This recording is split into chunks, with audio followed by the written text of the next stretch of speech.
folks. It's Dave Burrows. Nice to see a bunch of folks on the line today. We're getting into the middle of June here, and I'm surprised we haven't lost more folks to the golf courts or the tennis courts. Lots of people on today, I can see. It's been kind of a quiet week from a news flow perspective. Probably pretty welcome in general. We're getting to a point where we would expect, if the Trump administration is able to negotiate some trade deals, that we should start hearing some news. They've obviously been meeting intensely with the Chinese over the last couple of days. So we'll see what they're able to bring from that.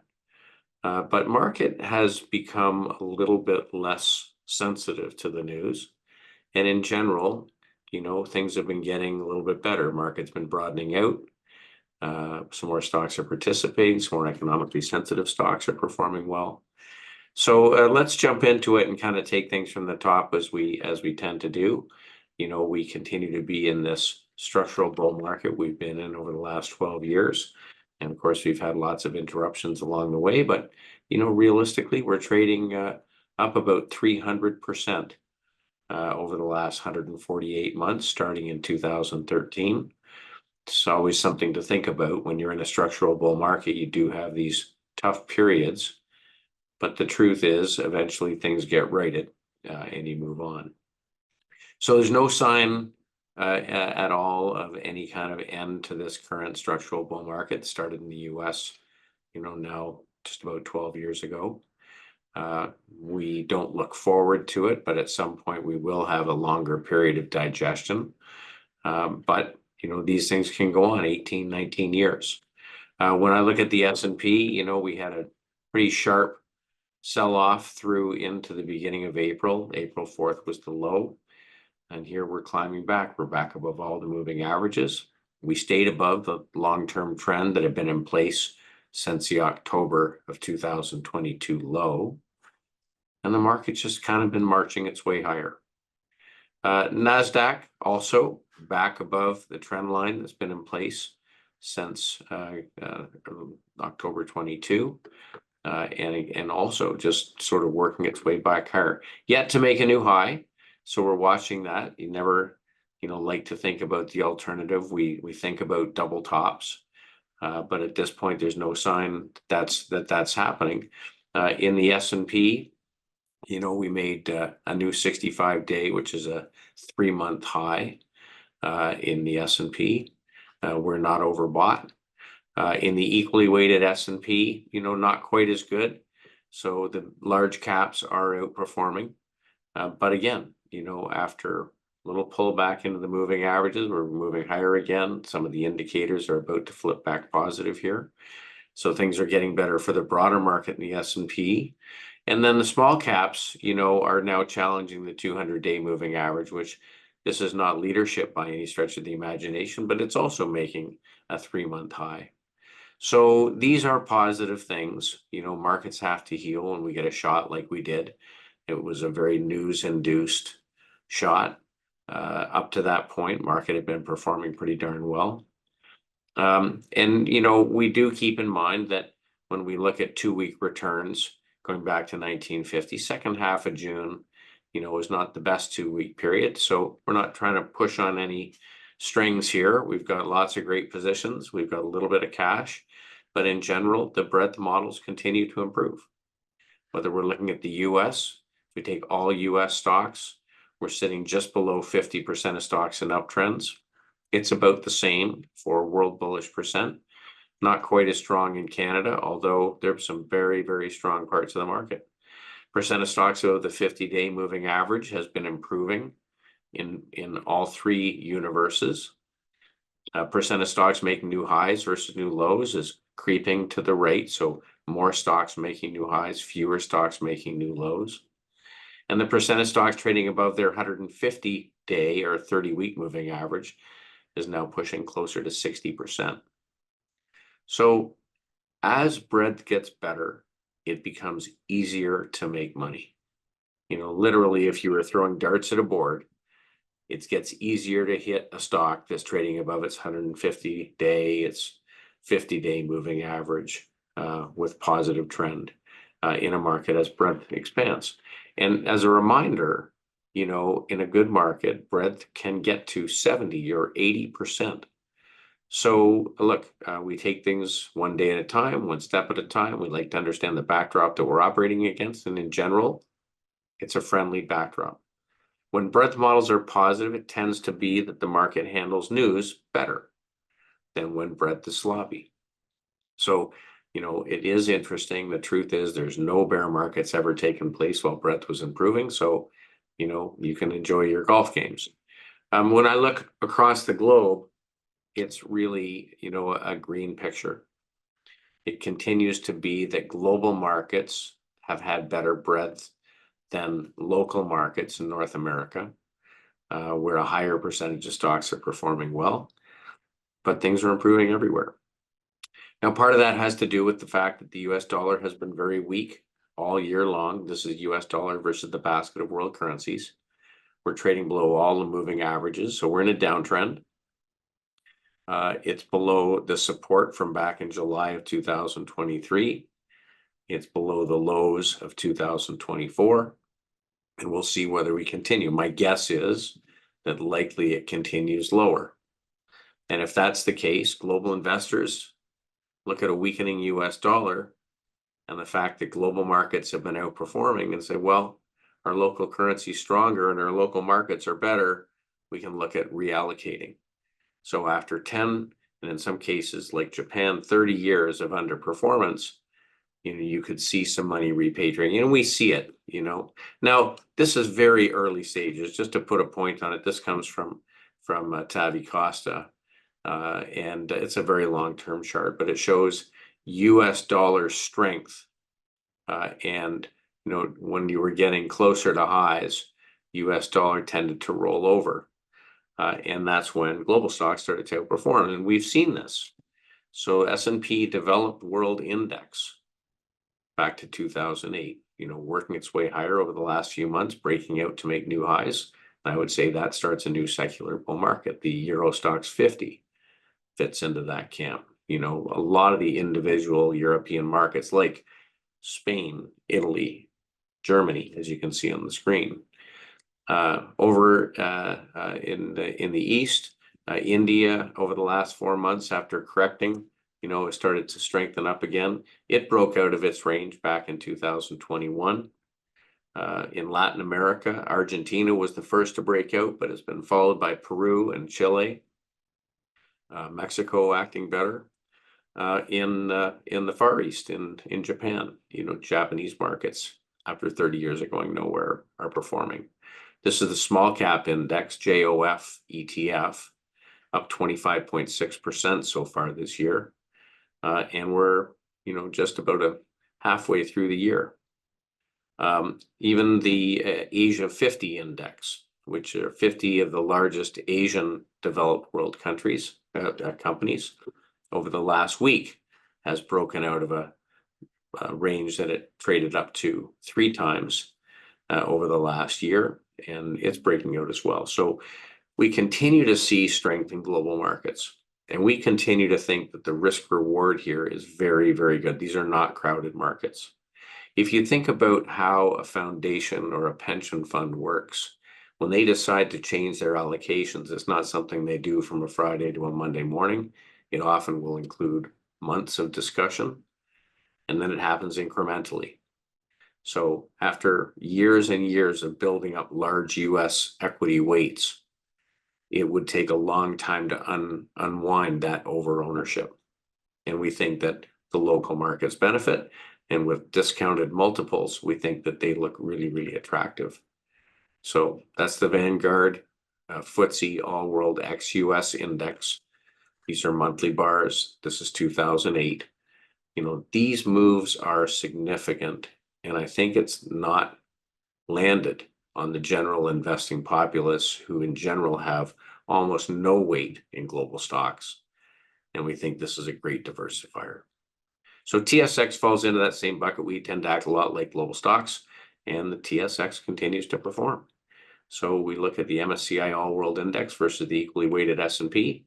This is the very beginning of outperformance, so we think can go on a long time.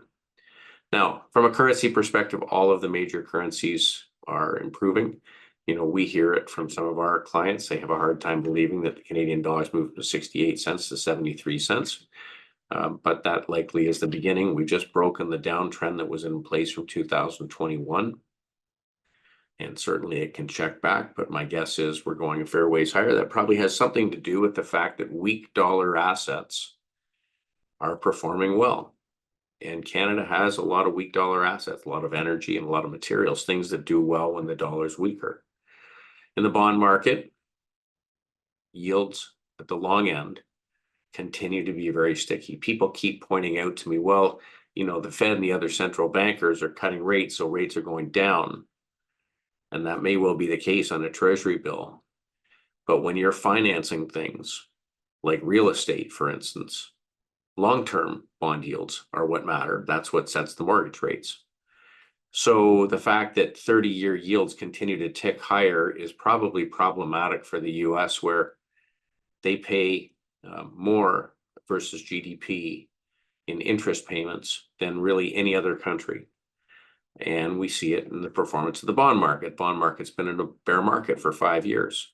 And then there still is no sign of a change, even though, I know Scott Bessent and the Trump administration are trying to engineer lower bond yields to reduce financing costs.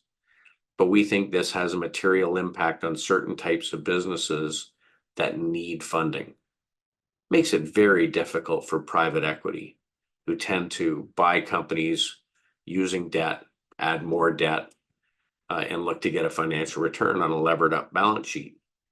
Well, there's probably a reason why private equity companies are having a hard time getting liquidity these days, because valuations probably aren't marked in the right places. So from our perspective, when I look at our portfolios, the asset of choice continues to be stocks. Stocks performance, S&P performance relative to the aggregate bond index continues to improve and has been since the bottoming in rates back in 2020. We're getting back to close to a relative high. And commodities. Commodities are performing well also. Weak US dollar tends to mean commodities do well. And this is the US Commodities Index. It's a broad basket of commodities. And we're basically at a new monthly high. So we're trading above all the moving averages, whether we're looking at gold, which is, consolidated over the last few weeks. And we talked about that likely happening in March, April. But there's signs that it's trying to get going again here. Now, I would have expected it would have been weak into sort of July, August, given the strength that we've had recently. We'll have to see, but certainly, there are signs that things are getting better. And keep in mind how underowned gold is. ETF market share of all the gold ETFs versus all ETF assets, it's a fraction. And implied allocation to gold miners, versus the equity ETF assets, a fraction of 1%. So these are not well owned. We've seen statistics on family office ownership of commodities and precious metals, even though they've been about the best performing asset over the last 18 months, and they're next to nothing. So gold is now about 50% above its 200-week moving average. In previous bull markets, you've seen 70, 80% above the 200-week moving average before you consolidated. So we could well see another 30%. And silver this week really picked up steam, had a very good week. And I'll explain why this is important. In the second leg of a bull market, it tends to be silver does quite well. To put it in perspective, rolling 10-year returns for silver. These are the last two bull markets. And this is where we are today. So, we are always conscious that some of these assets can be more volatile. So we're very careful with exposures, but we want to be conscious of a structural change that's taking place here. And I think that we're early with some exposure. Not just silver and gold, copper looks like it's firming up and trying to get out of its trading range. It's been in for quite some time. So, commodities relative to bonds, well, commodities are the preferred asset in inflation protection versus disinflation. And when we look at, stocks versus bonds, inflation asset versus disinflation asset. And commodities relative to the equal weight S&P actually is picking up over the last number of months. So in the last 12 months, commodities are outperforming the stock market. So we'll see whether they can get up and out of this consolidation over the next while. But certainly over the last few weeks, we are seeing newfound strength as US dollar is weakening. Another asset that would tend to do well in a weak US dollar is Bitcoin. Bitcoin's pushing up against 110,000. You can see the kind of moves that it had in each of the previous bull market moves, and we're up about 66% versus 377% or 1,700%. So there's a lot of room here for this as well. So look, our job is to try and target, right? Try and find leadership. What is it that has a tailwind? What gives us good risk reward? There's lots of things that are performing well, and we don't have to be too focused because market is broadening, meaning more and more things are participating and money is getting put to work. Part of the relative return charts is to recognize when there is structural change taking place so that we can make small positioning moves to get us some exposure and so that we can try and take advantage of it. And in the event that we see deteriorating breadth, we'll get more cautious, but that's just not the case right now. So we have a very tactical approach. It's all about trying to find areas where more and more securities are performing well. And on the other hand, when we see deterioration in breadth, to be prepared to play some defense, raise some cash, tighten up stops, and stop putting on positions. So seasonality is one thing, and we watch it, but breadth is our main coach. We will be invested when breadth is improving. So let's take a look at what leadership looks like. And I'm not going to spend tons of time on single stocks this week because not so much stuff happening in between earnings periods. But the financial sector continues to perform very well, near highs. The industrial sector, relative strength continuing to improve. Lots of interesting companies here. We did see a little bit of a pullback in GE and GEV this week. The index is just trying to push its way through the old highs. We have noted that Boeing, which is a really important sector component, is trying to wake up. So we're taking a hard look at Boeing because it's certainly been out of favor and there's positive changes taking place there. But when we look underneath the surface, 92% of companies in the sector are trading above their 50-day moving average. That's really positive. So it means if you throw a dart and hit 9 out of 10 industrial stocks, they're trading above their shorter term moving averages, which is a great measure of near-term trend. So aerospace continues to be very strong. Moving on to energy, we've been really watching energy hard because, oil has been sloppy through the spring and fall, through spring and early summer. Natural gas stocks have been performing well. Again, this week, the natural gas stocks, performed well. ARC is trading near its highs. But we have seen a start of a pickup in some of the oil stocks. So we're going to have to see. We won't go too far into it today, but we are seeing strength in energy in nuclear and uranium. So this is the URA ETF. Now we watch this closely because it is a group that can move very sharply higher. It is, again, a material that's not well owned. We've had a lot of news flow about potential builds of new nuclear facilities around the world, including discussion of 10 large-scale nuclear reactors in the US. But this group really lit up over the last couple of weeks. And the leader in the group is Cameco. So we're doing a lot of work here, but Cameco had a period from 2008 through 2023, wasn't able to make highs, and been trying to get going since. But the last bull market was a prolific one, up just over 2,000%. So this is a name that we're doing a lot of work on, and you may see it showing up in your portfolios over the next few days. So the golds and the materials obviously performing well, senior golds and junior golds. And you can understand why, even though this chart is now about 3 months out of date, it shows gold price at 2,900. Well, it's now 3,300. And the cost of production is not rising nearly as quickly. And so the profit margin is really expanding, and the cash flow generation here is really favorable. And when we look at the mining industry as a percent of global industries and global equities, it's a tiny fraction. This was just about 8% of the S&P when we went back to 1980. Communication stocks, again, had another pretty good week. They're slowly marching their way higher and relative strength improving. This really, we can lean on Netflix here as the main proponent. Tech, it continues to show its improvement. We talked last week about needing to see this relative strength get up and out of this range, which we've started to see, and that's favorable. It's good for the broad market. Companies like CrowdStrike and Microsoft are performing very, very nicely. And frankly, the semiconductors are finally starting to wake up. So after pulling back to their 200-week moving average, semiconductors have been working their way higher, and they've now finally broken trend back to the top in June of 2024.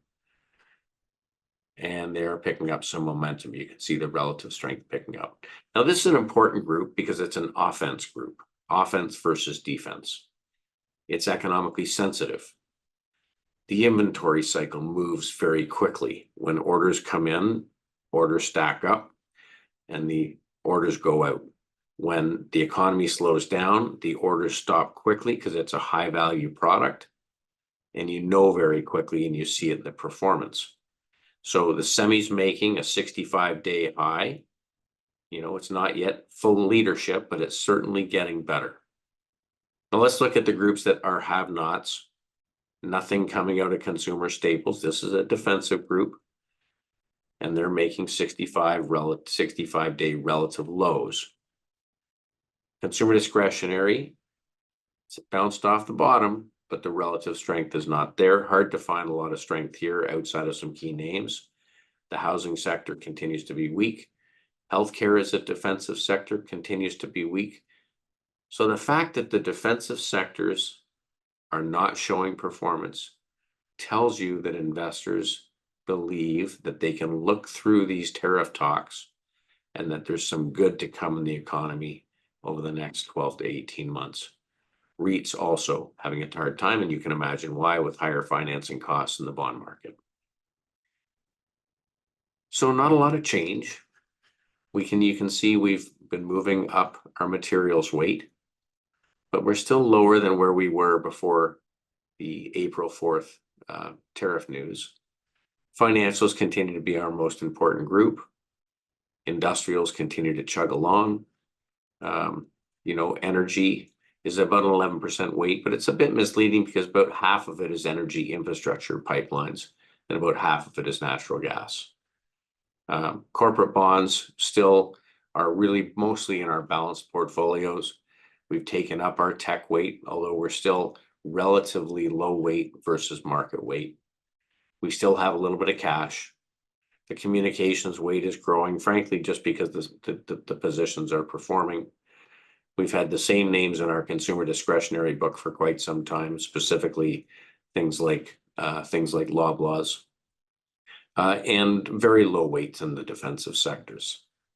So we're cognizant of the calendar, but frankly, the breadth continues to improve, and we have to follow our discipline.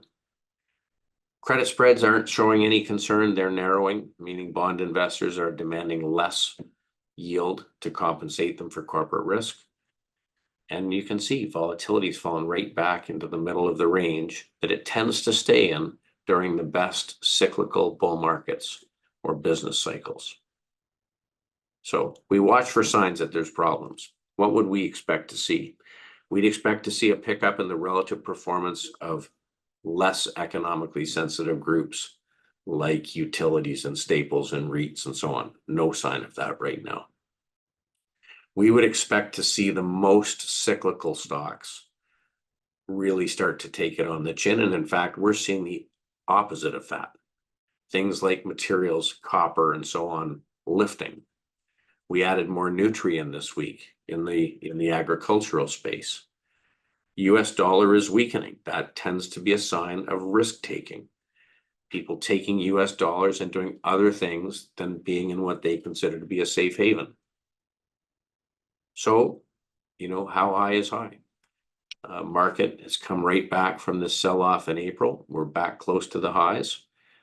We're still, not that long in the tooth for a secular bull market. And given the time of year, market's behaving remarkably well. If things get more difficult, we can certainly get more defensive. But we have been pretty steadily, putting bits and pieces of cash back to work. We're very happy that the decline that we went through in April and March and April was very muted. And while cash was a bit of a drag at the beginning of the market rally, less volatility with plus above index returns we're pretty happy with.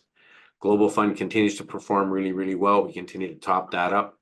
If you don't feel you've got enough exposure, would like to talk about that, please reach out. And the music fund continues to just chug along. It looks like we're getting a very good sized distribution coming up. So thanks very much. I didn't focus too much on individual names today. It's kind of a quiet week. Let's see what questions we've got.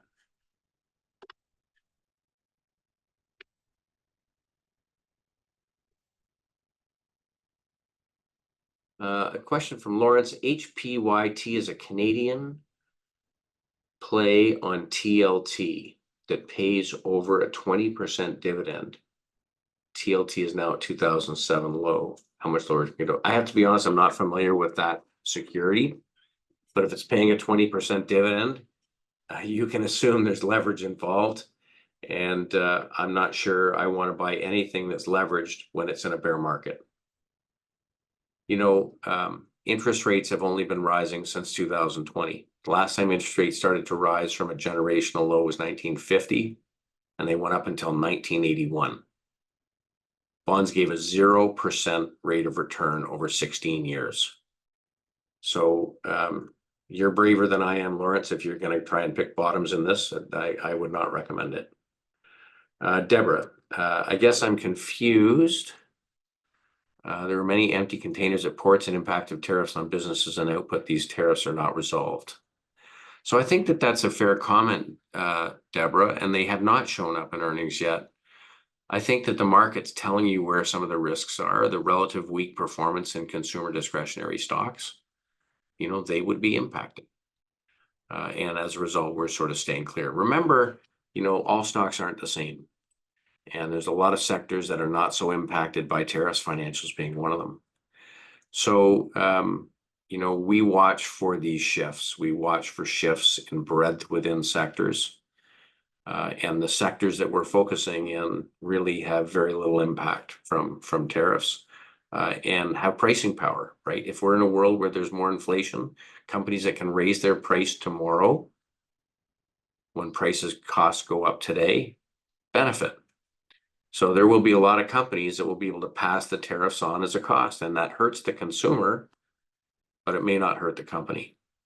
So we're focusing on companies that don't use debt for financing. That's number one. We're using companies that can raise price tomorrow if their costs go up today, where there's inelastic demand. And we're focusing in areas that are showing strong relative strength. It means we're not the only ones that think this. It means there's other investors coming in behind us. So I don't want to get too caught up in the bad news items when there's other good things going on underneath the surface that also have an impact on share prices in certain sectors.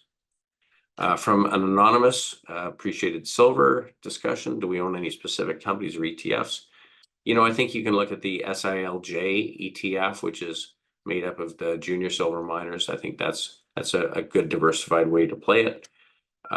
We own Wheaton Precious Metals. We own a little bit of Pan American Silver. With Trump rolling out the troops, how will this impact the markets? Well, again, it's a news item and it's unnerving for folks, but it is unlikely to impact business in a big way. Somebody has not had barometer holdings from us for a few weeks. Well, let us know if something's gone wrong on our list.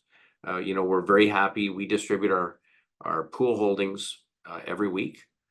and we're very transparent about what we own in the portfolios. We're very happy to share that information. So if you aren't getting it or you'd like to subscribe to this stuff, shoot me an email, and I'll make sure you're on the list. And I'm very happy to share that information with you. Anyway, thanks everyone for joining in. Enjoy your June, and we'll be back next Tuesday. Take it easy. Bye-bye.